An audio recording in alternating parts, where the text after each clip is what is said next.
नमस्कार. श्री स्वामी समर्थ सगळ्यांना. स्वागत आहे तुमचं माझ्या मिनी ब्लॉगमध्ये. सकाळी लवकर उठून आज आम्ही शिर्डीला जाण्यासाठी तयारी करत होतो. लवकर आवरून थोडं एक्साइटमेंट होतंच. सकाळी लवकरच निघालो, कारण की आम्हाला ट्रेन होतं टाईम टू टाईम, त्याच्यामुळे आम्हाला वेळेत निघणं गरजेचं होतं. आणि निघालो आणि रस्त्यावर असं म्हटलं तरी चालेल की कोणीच नव्हतं. एकदम शांतता होती आणि खूप दिवसांनी असं एकदम शांततेत निघालो होतो. एकही गाडी नव्हती रस्त्याने.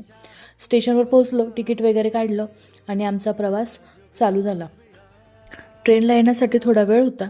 मग थोडा वेळ तिथे बसलो आणि थोड्या वेळातच आमची मनमाडला जाण्यासाठी ट्रेन आलेली होती.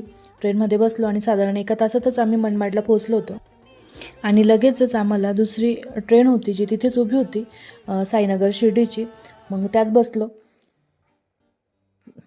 तिथं आम्ही थोडा चहा वगैरे घेतला होता. ट्रेनमध्ये बसल्यावर वेगळाच आनंद होता. मनात फक्त साईबाबांचाच विचार. खूप दिवसांची जी इच्छा होती साईबाबाला भेटण्याची, ती आज प्रत्यक्षात उतरत होती. साईनगरला उतरल्यावर रिक्षा केली आणि मंदिराजवळ पोहोचलो. साईबाबाचं दर्शन घ्यायला थोडा वेळ लागला. साधारण 4-5 तासाचं वेटिंग होतं, पण दर्शन झाल्यावर सगळे थकान पळून गेली. दर्शन एकदम शांत झालं होतं. दर्शन झाल्यावर थोडी भूक लागली म्हणून थोडा नाश्ता करून घेतला आणि जेवणात आम्ही मसाला डोसा घेतला. एकदम टेस्टी होता. जेवण झाल्यावर थोडं फिरलो, सराउंडिंग बघितलं आणि खरंच खूप छान वातावरण होतं शिर्डीतलं. सगळं असं भक्तिमय वातावरण होतं. नंतर आम्ही गेलो होतो आमच्या नंदेला भेटायला. तिथे दुपारी थोडा आराम केला आणि संध्याकाळी परत निघालो फिरण्यासाठी. संध्याकाळी शिर्डी खूप सुंदर दिसते. बऱ्याच ठिकाणी फिरलो, खूप गोष्टी पाहिल्या, खूप छान वस्तू होत्या. पण शिर्डीमध्ये सगळ्या गोष्टी थोड्या महाग असतात. मग इथे साई तीर्थ वगैरे सर्व बघितलं.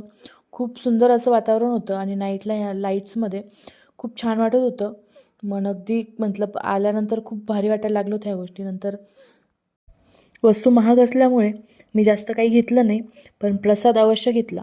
नंतर आम्ही हे मसाले चणे वगैरे खाल्ले आणि गेलो परत घरी आरामासाठी, कारण की दुसऱ्या दिवशी परत आम्हाला फिरायला यायचं होतं, कारण की बरंच बघायचं राहिलं होतं.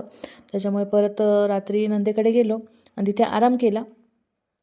तर असा होता आजचा माझा शिर्डीमधला दिवस पहिला. भेटू पुढच्या नवीन अशाच ब्लॉगमध्ये. तोपर्यंत बाय. श्री स्वामी समर्थ.